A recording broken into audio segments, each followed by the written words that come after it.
biblická aj ľudská kniha.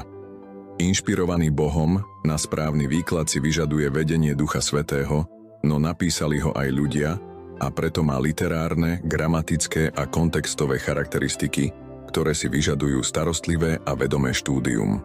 Dnes sa podelím o niekoľko praktických a cenných rád pre vaše štúdium Biblie. Dodržiavaním týchto pokynov budete môcť lepšie porozumieť božskému posolstvu a aplikovať ho vo svojom živote. Prečo by sme mali študovať Bibliu? Pochopenie toho, prečo študujeme Bibliu, je prvým krokom k skutočne transformačnému štúdiu.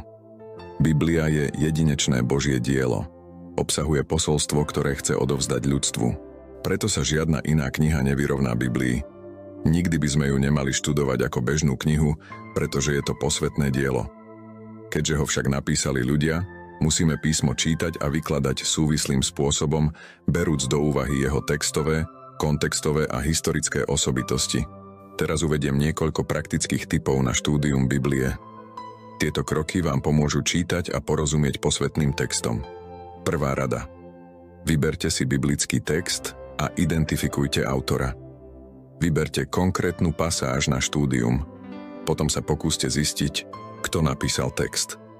Informácie o autorstve možno nájsť v mnohých študijných bibliách a rôznych biblických komentároch. Pochopenie autora môže objasniť účel a zámer za slovami. Tip 2. Identifikujte pôvodné publikum textu. Po identifikácii autora zistíte, pre koho bol text pôvodne napísaný. Táto informácia je dôležitá, pretože biblické posolstvá boli často zamerané na konkrétne kontexty a cieľové skupiny, čo priamo ovplyvňuje interpretáciu.